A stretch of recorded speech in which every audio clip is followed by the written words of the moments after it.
1 जुलाई 2018 दिल्ली के बुराड़ी इलाके में एक घर के अंदर जो मिला, उसने पूरे इंडिया को शॉक कर दिया।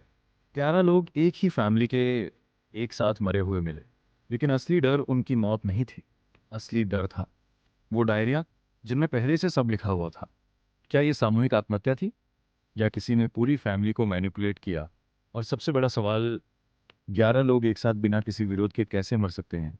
आज हम जानेंगे इंडिया के सबसे डिस्टर्बिंग अनसुलझे मिस्ट्री केस के बारे में, the Burari death mystery. Delhi के बुराड़ी इलाके में भाटिया फैमिली रहती थी। बाहर से देखो तो एक सामान्य खुशहाल परिवार, बिजनेस, पैसा, इज्जत, सब कुछ परफेक्ट लगता था। पर घर के अंदर कुछ और ही चल रहा था। 1 जुलाई की सुबह जब पड़ोसी दूध लेने आए तो घर का दरवाज़ा खुला था। अंदर जाते ही उनके होश उड़ गए। 11 लाशें छत से लटकती हुई, सबकी आंखों पर पट्टी, हाथ बंधे हुए, बिल्कुल एक रिचुअल की तरह। ये मंजर इतना डरावना था कि पुलिस ऑफिसर्स तक शॉक में चले गए।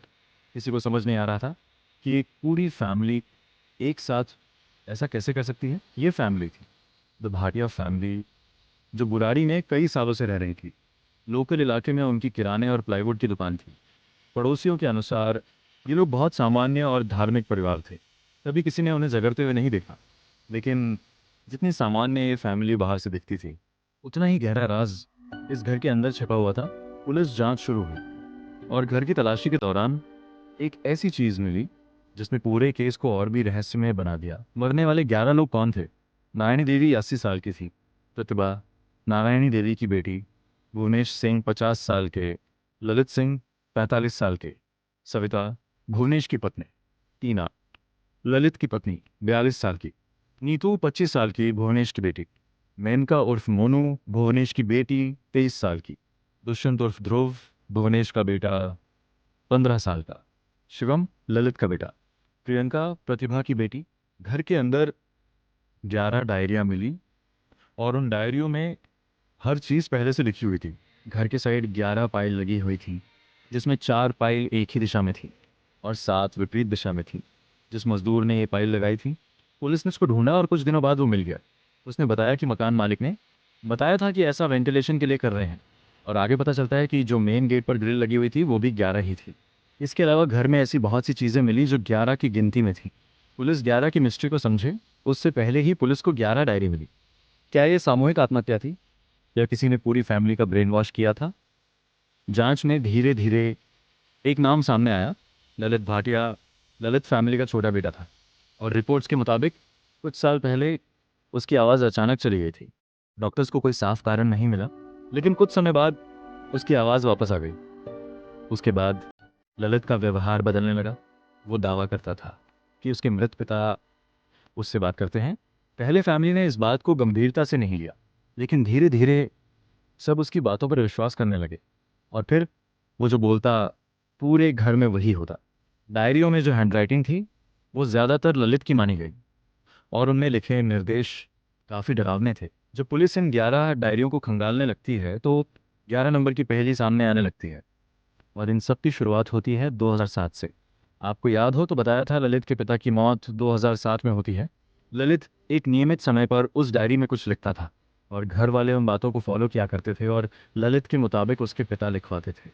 एक दिन ललित बताता है कि पिताजी हम सबसे नाराज़ हैं और हम सबको उनको खुश करने के लिए पूजा करनी पड़ेगी। इसे रात के 12 बजे से 1 बजे के बीच करना होगा। इसी दौरान सभी के हाथ और पैर बांध दिए जाएंगे, आंखों पर पट्टी होगी, कानों में रुई होगी और मुंह पर कपड़ा होगा, ताकि तुम लोगों का ध्यान न भटके और पिता सबको बचा लेंगे और मोक्ष की प्राप्ति होगी। इससे पहले एक हवन करने का सुझाव ललित देता है और तय होता है कि ये क्रिया 30 जून को की जाएगी। पर उस दिन उनके घर में मेहमान आ जाते हैं।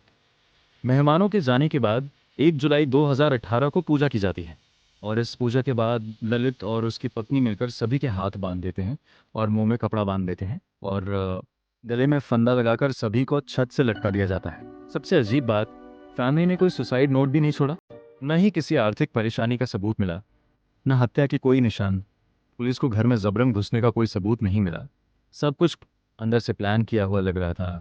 लेकिन इंटरनेट पर लोगों ने बहुत सारे सवाल उठाए। अगर यह आत्महत्या थी तो 77 साल की दादी कैसे मरी? वो तो ठीक से चल भी नहीं सकती थी।